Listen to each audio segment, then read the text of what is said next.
Oo, eto na po. Mapalad po tayo na nasa linya po ng ating komunikasyon si retired Air Force Major General Romeo Poquis. Magandang umaga po, General Romy. At maraming salamat po sa inyong pagpapaunlak sa aming payak na paanyaya. Yan, good morning po. Magandang umaga, Attorney Ferdy at Juvie. Magandang umaga sa inyo. Yes. Sa lahat ng nanonood, nakikinig sa inyong programa. Ayan kita nyo naman, retirado na, matikas Ganda pa, ng boses pa lang. Oo, Ulam na. pwedeng announcer yan. Oo naman. Yan. Pero attorney, ang spokesperson ba dati, halimbawa hindi pa siya spokesperson, kalaban siya ng gobyerno, halimbawa lang. So, dahil siya ngayon spokesperson na, mabait na siya sa gobyerno, yun po ba, at least yung personality hindi nababawasan, yung friendship nila? Nino? Friendship nino? Kagaya si Attorney Claire Castro, dati po pala siyang basher ni Pangulo. Ay, merong mga taong walang prinsipyo eh. Ganun. Ikaw talaga. Tinatanong ko lang. Sige na nga. Baka naman nag-iba rin ang isip niya. May nagpapatanong Kasi siyempre, pagka nagsusuot ka yung malalaki yung manggas, biglang nag-iiba isip mo eh. Ala, ganun. Oo, na inumpisahan nila. Pagkatapos, tinatanggi nila. Di ba? Oh. Yung pension daw ng mga retired na general. Di ba? Opo. Na sila ay kumukontra sa gobyerno, sila ay nakikriticize sa gobyerno, ay tatanggalin daw. Siyempre, mag-aalboroto itong mga to. Pagkatapos silang manilbihan 20 years or maybe more, itinaya nila yung kanyang buhay sa pagkasundalo yan hindi naman basta nasa likod ng desk yan. Yes. Pagkatapos yung sa kanilang old age ay yun na lang ang inaasahan nila. Pagkatapos nila yung kanilang kabataan ay kanilang Naubos ibinuhos. na. Oo, ibinuhos Binuhos. sa paglilingkod, sa pagtatanggol ng ating bayan, tatanggalan mo ng pensyon. Eto pa, kita mo naman tong administrasyon na to. Opo. Sasabihin mo, fake news. Hindi naman fake news. Di ba sinabi mismo nung spokesman ng Armed Forces, yung babae? Di ba? Sabi niya, yung mga kritiko ng gobyerno, pwede naming i-court martial yan, natatanggalin namin ng pensyon. Pagkatapos sasabihin nyo, fake news. Bako sinang-ayunan naman ng isang admiral. Sabi niya, kasi sumusweldo sila. Yan ay pera ng AFP. Pag hindi sila umayos, sila ay pwede nating kasuhan at tanggalan ng pensyon. Nag-express lang naman ng saloobin itong mga retired. At saka, isa sa mga kanilang pinupunteriya, etong si retired Air Force General Romeo Poquis. Ito ay multi-decorated na opisyal. Ito ay nagretiro honorably. Walang masamang record to. Dahil lamang ito ay noong September 21 ay naunang sumugod sa gate ng Camp Aguinaldo. Nakita ko nga siya roon eh. Pero nauna siya, maaga pa lang, kasama namang ibang retiradong mga opisyal ng ating militar at gustong makipag-usap kay General Browner. Usap lang pala eh. Kaya nga ibig sabihin, bakit mo pipigilan? Citizen din naman yan kahit ba military, bago ipananakot mo pa yung pensyon. Mali. Eto pa, kita mo kung gaano ka doble karang administrasyon na to. Pagkatapos nilang sabihin, at yan ay nasa news, itatanggi nila. Hindi daw totoo yun, fake news daw yun. Sinabi, pwedeng makita ng lahat, i-google nyo. Pambihira. Baka naman nabigla lang, attorney. Hindi pwedeng mabigla ka pagka ikaw ay military. Inactive service ka. Ayun lang. Pag naka-active service ka, hindi ka pwedeng magsalita ng hindi alam ng superiors mo. Kung spokesman ka, ang sasabihin mo ay yung pinasasabi sa'yo ng iyong principal. In this case, ni General Browner. Iyon nga sinasabi ko, yung ibang mga spokespeople natin, Opo. nagsasalita sila ng kanilang sariling opinion. Hindi po ganyan ang spokesman. Ang spokesman po, ako ay naging tagapagsalita ni Mayor Lim. Dati, Opo. Naging tagapagsalita ako ni Mrs. Arroyo at saka ni FG Arroyo. Naging tagapagsalita ako ng maraming politiko. Ngayon ay tagapagsalita ako ng PDP Laban. Ayun. Hindi ko sinasabi, pag ako ay nag-issue ng official statement, na iyon ay Sarili nyo. sarili ko. Yeah. Hindi ako magsasalita. Ngayon, pag nagsalita ako ng opinion ko, sinasabi ko, ito opinion ko. Ayun. Ngunit, ang kaibahan sa akin at yung mga taong yon, yung mga nasa military, inactive service sila. Ako wala ako sa gobyerno. Tama. Kung ikaw ay nasa gobyerno at ang papel mo ay spokesman, ang papel mo admiral, hindi ka magsasalita ng hindi yun ang niloloob ng liderato ng military. Pagkatapos, nung nagkagulo, sasabihin nyo, hindi totoo yan, fake news. Fake news kayo nagsabi. Kaya't minarapat ko na anyayahan, sana nasa linya na ng ating komunikasyon. Nariyan na ba?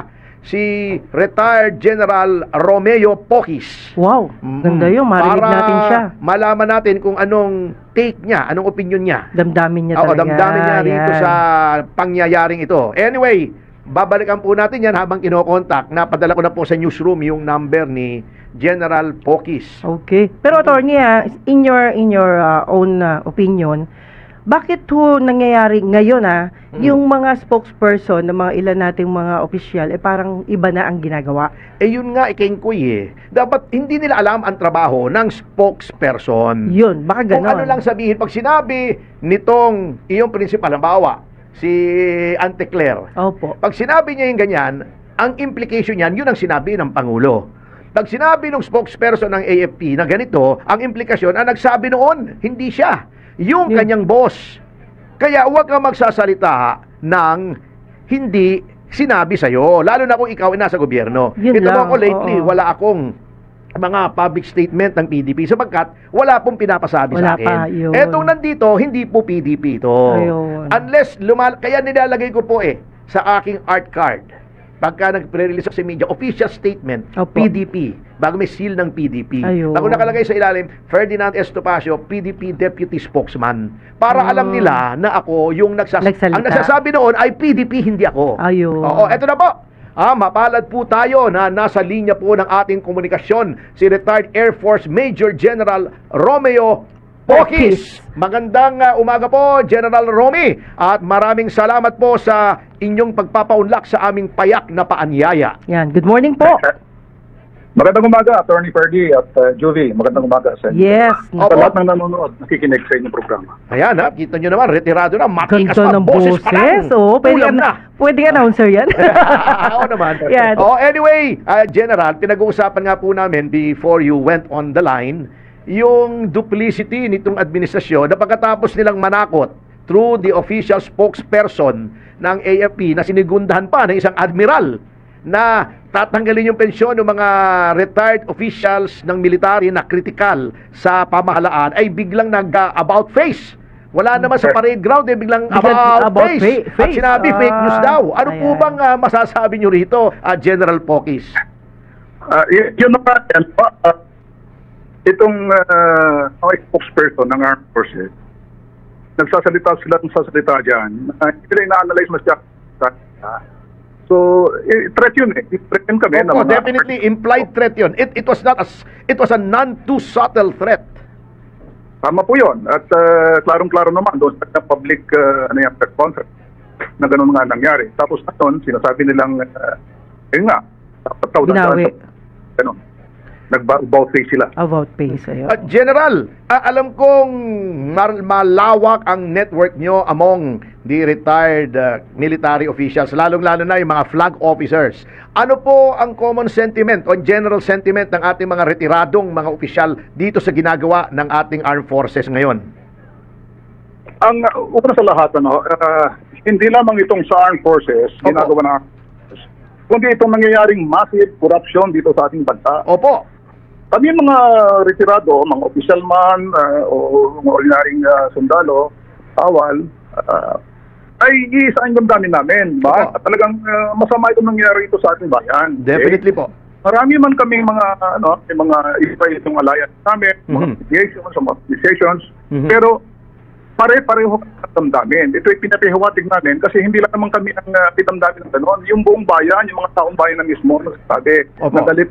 Kaya ito yung aming, ipinapahiwatig din sa mga kasama natin sa movement namin.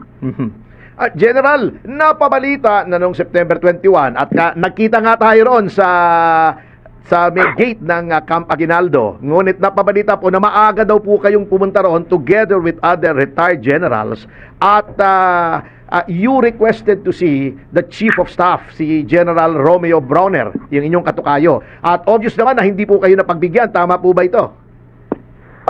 Ganito, hindi na pagbigyan, nakipag-meeting kami kay General Browner noong September 20. Opo. Okay? Kasi maraming kumakatat na mga, yun nga, kasama sa fake news yan disinformation, Yun. misinformation. Ayun, buti na klaro natin. Fake news, Ito PI. Tapos, pumunta kami doon para i-clarify. Pakilala nila ano yung movement na ito ng People's Initiative. Kasi by non-political, non-partisan, non-violent, sa rule of law based na. No? So, yun nga, pinakilala namin. Tapos, andun lahat ng mga battle staff, lahat ng joint staff, andun, mga generals. Kasama na meeting na yon. So, klaro naman.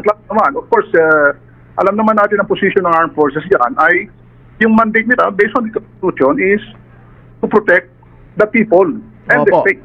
Yun ang protect of the people. Yun yun. So, sabi nila doon, sabi ni General Bonner na nung ipinapahiwatig namin yung common sentiment, hindi lang ang mga mamamayan, kundi mga ordinaryong sundalo mismo, sinasabi naman niya na hindi sila kipi, hindi sila tingay, hindi sila bulat. So, kung nararamdaman ng taong bayan, nararamdaman din. Yun lang.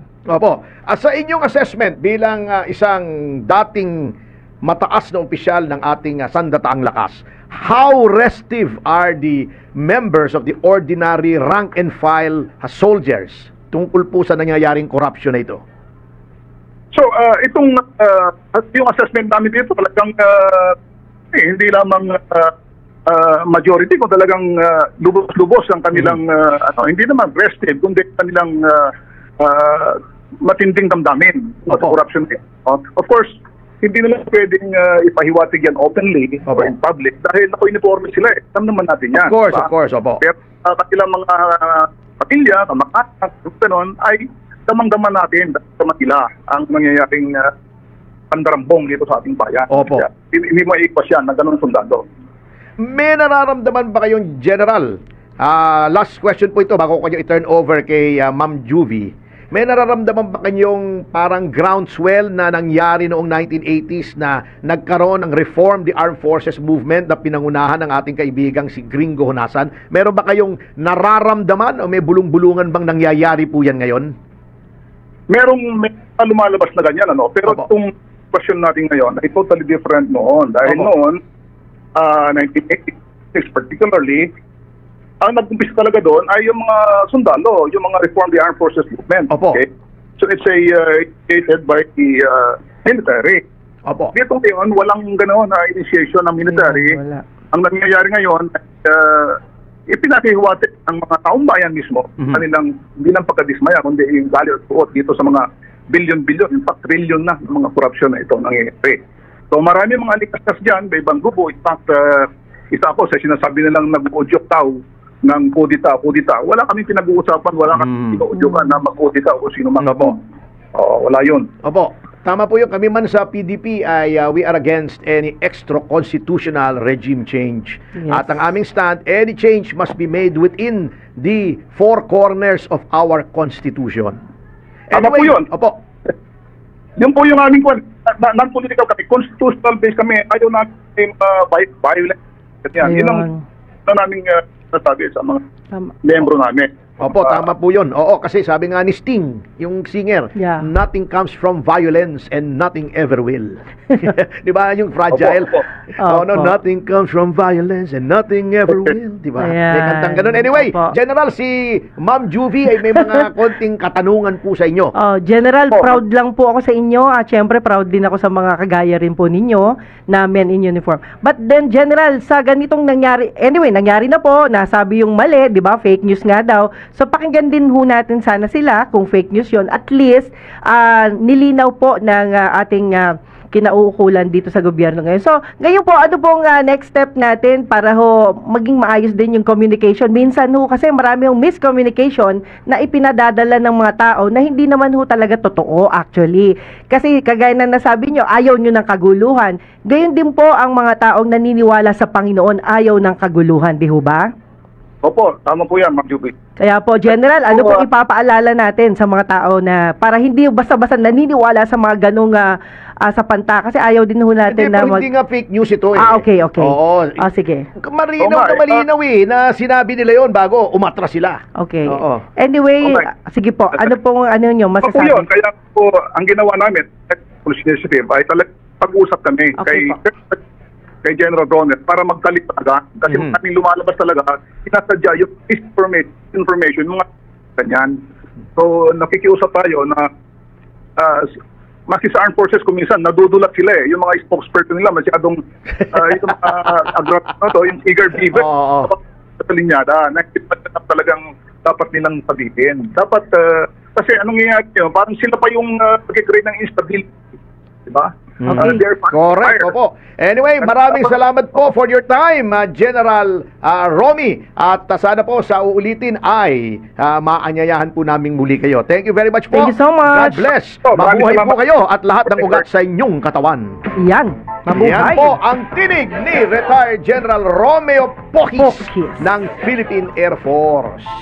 Oo, medyo talagang natakot yata sila bumanat sila pagkatapos yung nagkaroon ng backlash sabay atras.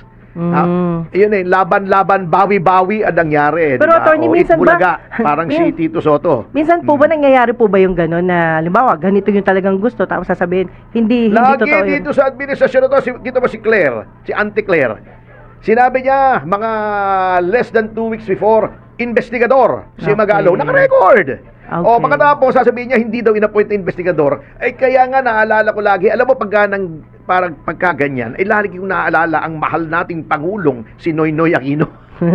Na nagsabi, saan kayo kumukuha ng kapal ng muka para i-deny yung klarong-klaro naman na sinabi nyo?